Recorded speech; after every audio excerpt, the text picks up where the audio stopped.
Hello friends, I am Pratibha and again welcome back to my YouTube channel.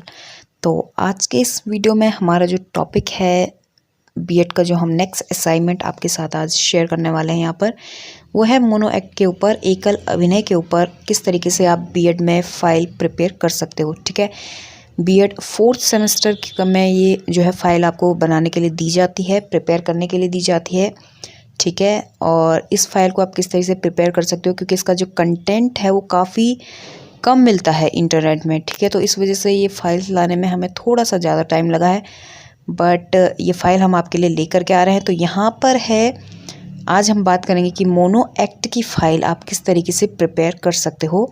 BEd 4th semester का ये assignment है। ठीक है, तो यहाँ पे फ्रंट पेज आपको थोड़ा सा ऑड लग रहा होगा, बट यहाँ पे क्या है कि कॉलेज का नाम आपको लिखना है। ठीक है, यहाँ पे हमने अपना फ्रंट पेज आपको बताया कि किस तरीके से आप यहाँ पे प्रिपेयर कर सकते हो। तो यहाँ पे आपको कॉलेज का नाम डालना है,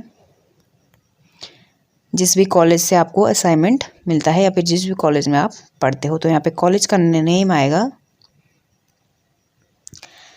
ठीक है, उसके बाद आपका जो सेशन आता है वो आएगा, बीएड सेमेस्टर 4th है ये। सब्जेक्ट आपको आएगा एकल अभिनय है, और सबमिटेड बाय में आप अपना नाम लिखोगे और अपना रोल नंबर लिखोगे। ठीक है, इंडेक्स आपको इस तरीके से प्रिपेयर करना है, नाम, रोल नंबर।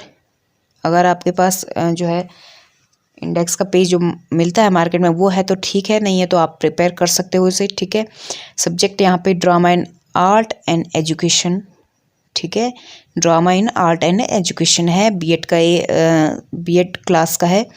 और स्कूल हो गया, रोल नंबर, नाम, ये सब आप अपने हिसाब से डाल सकते हो। कंटेंट हम इसमें देख लेते हैं कि कौन कौन से कंटेंट का हम यहाँ पे हमने जो है अपनी फाइल के अंदर लिए हैं। फर्स्ट इसमें है एकल अभिनय को हमने लिया है। ठीक है, उसके बाद उसकी डेफिनेशन हमने ली है, परिभाषा ली है। एकल अभिनय के उद्देश्य को हमने लिया है। एकल अभिनय जो हमारा मेन टॉपिक होता है, हर बच्चे का अपना एक अलग होता है, तो उस तरीके से यहाँ पे जो है कविता हमने ली है, पोएम, जो कि हम एकल अभिनय में करके दिखाते हैं। ठीक है, उसके बाद है इसी के आगे जो स्टेज परफॉर्मेंस भी इसी के अंदर इंक्लूड किया जाता है। तो यहाँ पे मंच प्रदर्शन है, उसको भी हम बताएंगे। मंच प्रदर्शन का उदय हम बताएंगे, उसकी विशेषता, सिद्धांत, और फिर मंच प्रदर्शन में हम किस चीज़ को बताना चाह रहे हैं या किस चीज़ को हम परफॉर्म करेंगे, तो वो है यहाँ पे सॉन्ग को हम परफॉर्म करेंगे। और उसके बाद है निष्कर्ष और संदर्भ ग्रंथ सूची। ठीक है, तो बाकी का ये चीज़ तो लगभग सारी फाइल्स में सेम ही होता है। तो ये है हमारा एकल अभिनय मोनो एक्ट। ठीक है, इसे हम देखेंगे क्या क्या चीज़ें हमें लिखनी है। जो ये कंटेंट है बेसिकली ये बहुत कम मिलता है इंटरनेट पे, तो इस वजह से हमें भी काफ़ी सारी दिक्कत हुई है इस कंटेंट को निकालने में। तो हिंदी में मोनो एक्ट का अर्थ है एकल अभिनय या एकल नाटक होता है। यह शब्दावली किसी नाटक या प्रस्तुति में इस्तेमाल किया जाता है। नाटक या प्रस्तुति कई प्रकार के हो सकते हैं, विभिन्न आधार पर इनके नामकरण अलग अलग किए जाते हैं। उसी तरह कलाकार की संख्या के आधार पर मोनो एक्ट अर्थात एकल नाटक शब्द इस्तेमाल होता है। एकल नाटक में केवल एक व्यक्ति ही पूरे नाटक या पूरे नाटक को या फिर जो भी प्रस्तुति वो दे रहा है उसको करता है, क्योंकि इसका नाम ही एकल अभिनय है, यानी कि अकेले ही अभिनय आपको करना है या फिर अकेले ही आपको परफॉर्म करना है। उस व्यक्ति के अलावा उसके दूसरा कोई और इस चीज़ को नहीं कर सकता या फिर कोई और अपने उसके साथ प्रस्तुति नहीं दे सकता है। ठीक है, तो बेसिकली एकल अभिनय में आपको अकेले ही परफॉर्म करना होता है, चाहे वो आप कुछ भी कर रहे हो। उसके बाद है मोनो एक्ट कई सारे डरावने नाटक में होते हैं। इसके अलावा अलग कोई अकेला व्यक्ति किसी डांस को कर सकता है तो उसे एकल या मोनो एक्ट कहा जा सकता है। ठीक है, अगर कोई अकेले में डांस भी कर रहा है तो उसे भी एकल अभिनय बोलेगा। अगर कोई अकेले में गाना गा रहा है तो उसे भी एकल अभिनय बोला जाएगा। तो इस तरीके से जो भी परफॉर्मेंस आप अकेले में देते हो वो मोनो एक्ट कहलाता है। ठीक है, तो इस तरीके से हमने यहाँ पे थोड़ा सा जो है मोनो एक्ट को यानी एकल अभिनय को हमने समझाया है। उसके बाद आते हैं हम इसकी डेफिनेशन के ऊपर। तो यहाँ पे हमने कुछ डेफिनेशंस ली हैं। इसमें फर्स्ट है, एकल अभिनय केवल एक व्यक्ति द्वारा किया जाता है। इसमें पूरे नाटक या प्रस्तुति को वह स्वयं करता है। ठीक है, तो ये इसकी एक डेफिनेशन है। आज के समय में एकल कोई अनजान शब्द नहीं रहा है। आए दिन नगरों महानगरों में एकल मंचित होते रहते हैं। एकल की लंबी परंपरा है, पर इस विधा पर केंद्रित होकर कार्य न हो पाने के कारण पिछले कुछ सालों में यह जो मुख्य धारा से ये टूटा हुआ है।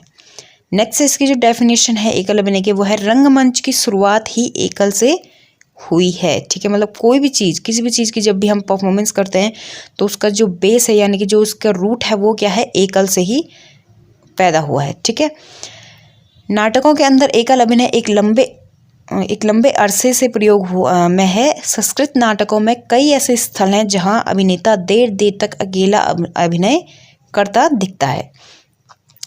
तो नेक्स्ट यहाँ पे एक और डेफिनेशन है, वो है एकल में कलाकार अकेला अभिनय करता है, पर अकेले का मतलब एकांगी कभी नहीं होता है। ठीक है, उसके सम्मुख समाज होता है।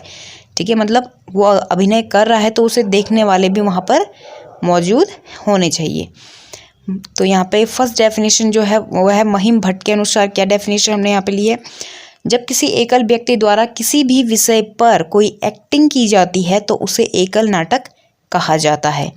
सेकंड डेफिनेशन हम यहाँ पे लेंगे भरत मुनि के अनुसार। तो इन्होंने क्या कहा है कि स्वभाव से लोक का सुख दुख समन्वित होता है, अंगों आदि के द्वारा अभिनय किया जाता है, उसी को नाटक या अभिनय कहते हैं। ठीक है, तो यहाँ पे दो डेफिनेशन हमने, एक तो महिम भट्ट के अनुसार और दूसरी भरत मुनि के अनुसार, इन दोनों डेफिनेशंस को हमने यहाँ पे मेंशन किया है। थर्ड हमारा पॉइंट है एकल अभिनय के उद्देश्य। तो उद्देश्यों में हमने कौन कौन से पॉइंट्स लिए हैं वो हम देखेंगे। एकल अभिनय का उद्देश्य किसी शब्द भाव को मुख्य अर्थ तक पहुंचाना होता है। सेकंड यहाँ पे पॉइंट है एकल अभिनय से छात्रों के आंतरिक शक्तियों का विकास होता है। ठीक है, थर्ड इसमें है एकल अभिनय के द्वारा किसी राष्ट्रीय मुद्दे और विभिन्न प्रकार के परिवर्तनों से अवगत कराया जा सकता है एकल अभिनय के द्वारा। उसके बाद है एकल अभिनय द्वारा किसी व्यक्ति द्वारा किसी बात को प्रदर्शित किया जा सकता है जिससे अन्य को उसके बारे में जानकारी प्राप्त हो सके। नेक्स्ट पॉइंट है इस अभिनय में किसी व्यक्ति द्वारा किसी चरित्र के बारे में संपूर्ण राष्ट्र को जागृत करना शामिल होता है। और जो लास्ट पॉइंट हमने यहाँ पे लिया है, किसी के द्वारा मंच या विभिन्न कलाओं को प्रदर्शित कर बात को हर व्यक्ति तक पहुंचाना इसका एक महत्व, इसका जो है वो मुख्य उद्देश्य होता है। ठीक है, तो बेसिकली यहाँ पे हमने एकल अभिनय के कुछ उद्देश्यों को हमने यहाँ पे पढ़ा। ठीक है, तो गाइस वीडियो में आगे जाने से पहले अगर आपको हमारा वीडियो पसंद आता है तो वीडियो को लाइक करें, शेयर करें, चैनल को जरूर सब्सक्राइब करना। और अब जो है वो हमारा परफॉर्मेंस है, जो भी पर्टिकुलर पर्सन देता है। ठीक है, अपनी अपनी तरीके से, अपनी अपनी तरफ से आप कविता अगर ठीक से बोल पाते हैं तो आप कविता बोल लें, अगर आप सॉन्ग बोल पाते हैं तो आप कोई गाना भी ले सकते हैं। तो बेसिकली आप जिस चीज़ को अच्छी तरीके से परफॉर्म कर सकते हैं आप वो चीज़ यहाँ पर ले सकते हैं, क्योंकि ये एकल अभिनय है और आपको खुद ही इसे परफॉर्म करना हो। तो यहाँ पे हमने लिया है बेटी बचाओ पर एक कविता। ठीक है, कविता इंटरनेट में आपको कई तरीके से कविताएं मिल जाएंगी, कई अलग अलग टाइप की आपको कविताएं भी मिल जाएंगी, तो आप अपने अकॉर्डिंग उन्हें चूज़ कर सकते हैं। उसके बाद आते हैं हम स्टेज परफॉर्मेंस पे, यानी कि मंच प्रदर्शन पे, कि आखिर मंच प्रदर्शन होता क्या है। तो उसको हम देख लेते हैं कि आखिर मंच प्रदर्शन का अर्थ क्या है। तो यह एक तरह का शो है जो प्राचीन काल में मानव सभ्यता के साथ है। इस प्रकार का कलात्मक प्रतिनिधित्व जो हमेशा अपनी विभिन्न किस्मों में हर किसी के स्वाद के लिए रहा है। ठीक है, तो मंच प्रदर्शन क्या है, बेसिकली हर किसी के टाइप के लिए अलग अलग टाइप के मंच प्रदर्शन होते हैं। डेफिनेशन इसकी देख लेते हैं। रंगमंच प्रदर्शन कला के घटकों में से है और अभिनय से जुड़ा हुआ है। अपने विकास में कलाकार जो शब्दों, गायन, इशारे, संगीत, सेट डिज़ाइन और ध्वनियों के माध्यम से दर्शकों के सामने एक कहानी पुनः उत्पन्न करते हैं। इसी प्रकार संप्रदाय या रंगमंच अवधारणा साहित्यिक शैली को संदर्भित करने के लिए जिसमें लाइव श्रोताओं या रिकॉर्डिंग या टेलीविज़न प्रसारण के माध्यम से प्रदर्शित किए जाने वाले कार्यों और ग्रंथों को शामिल किया जाता है। ठीक है, तो बेसिकली रंगमंच में कुछ भी आ सकता है, जिस भी हिसाब का आप कुछ भी चीज़ देखना चाह रहे हो। किसी को डरावने रंगमंच पसंद है तो उनको देखेगा, किसी को मनोरंजन वाले पसंद है तो उनको देखेगा। तो हर इंसान के स्वाद के हिसाब से जो है रंगमंच होते हैं या फिर मंच प्रदर्शन होते हैं। इसके उदय को यहाँ पे हमने लिया है, ठीक है। इसके उदय को भी हमने थोड़ा सा यहाँ पे लिया हुआ है कि किस तरीके से उदय हुआ था मंच प्रदर्शनी का। तो इसे देख लेते हैं कि ऐसा समझा जाता है कि नाट्य कला का विकास सर्वप्रथम भारत में ही हुआ। पंचवेद के कतिपय सूत्रों में यम और यमी पुरखा और उर्वशी आदि के कुछ संवाद हैं। इन संवादों में लोग नाटक के विकास का चिन्ह पाते हैं। अनुमान किया जाता है कि इन्हीं संवादों से प्रेरणा ग्रहण कर लोगों ने नाटक की रचना की और नाट्य कला का विकास यहीं से हुआ। उस समय भरत मुनि ने उसे शास्त्रीय रूप दिया। भरत मुनि ने अपने नाट्य शास्त्र में नाटकों के विकास को इस प्रकार से व्यक्त किया है। नाट्य कला की उत्पत्ति दैवी है, अर्थात दुख रहित सतयुग बीत जाने के बाद त्रेता युग के आरंभ में देवताओं ने ब्रह्मा जी से मनोरंजन का कोई साधन उत्पन्न करने की प्रार्थना की, जिससे देवता लोग अपना दुख भूल सकें और आनंद प्राप्त कर सकें। फलतः उन्होंने ऋग्वेद से कथोपकथन, सामवेद से गायन, यजुर्वेद से अभिनय को एक साथ लेकर नाट्य कला की उत्पत्ति की। ठीक है, तो यहाँ पे भरत मुनि की बात की जा रही है कि भरत मुनि ने इस तरीके से नाट्य कला को व्यक्त किया है। तो इसका उदय बेसिकली बताया गया है कि भारत में ही सर्वप्रथम हुआ था। अब है इसकी विशेषताएं कि मंच प्रदर्शन की विशेषताएं कौन कौन सी हैं। तो मंच प्रदर्शनी में ग्रीक थिएटर को मुख्य रूप से चित्रित किया गया था, क्योंकि वे कविता में लिखे गए थे और उसमें अभिनेताओं ने मास्क पहना हुआ था। समकालीन रंगमंच को एक मंचन वांछित अवधारणा के माध्यम से जनता तक पहुंचाने की कोशिश की गई थी। इस प्रकार थिएटर का प्रयोग आज तकनीकी और प्रदर्शन कला की सभी शाखाओं के ज्ञान के रूप में कर रहे हैं।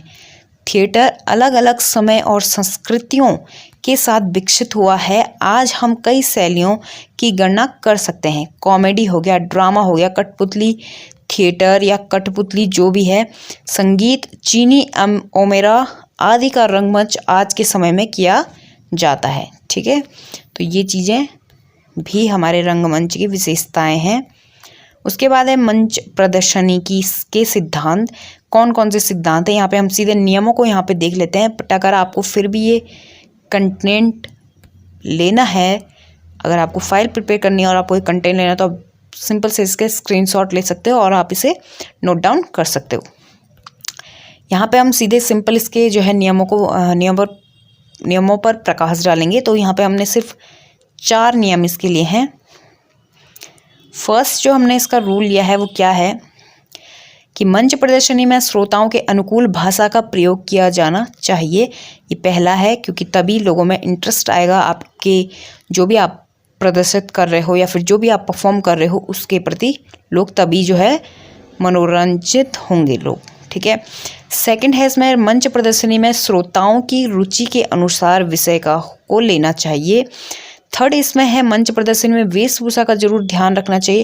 और जो लास्ट पॉइंट हमने इसमें लिया है वो है, लास्ट पॉइंट हमने जो इसमें लिया था वो है,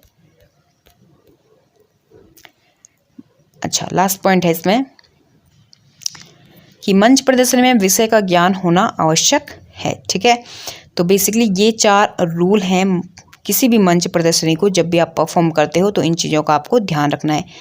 अच्छा, उसके बाद आता है मंच प्रदर्शनी में जो भी चाहे आप परफॉर्म कर रहे हो स्टेज परफॉर्मेंस में। तो यहाँ पे हमने सॉन्ग लिया था, तो ये सॉन्ग है सारे जहाँ से अच्छा का सॉन्ग।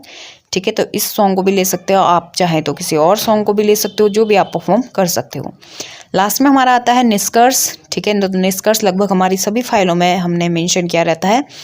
तो मंच प्रदर्शन में विभिन्न प्रकार की संस्कृति जो हमारे देश में है, जो कि एक दूसरे से जुड़ी है, इनके रूप परिवर्तित होते हुए भी रंगमंच को एक समृद्ध करते हैं।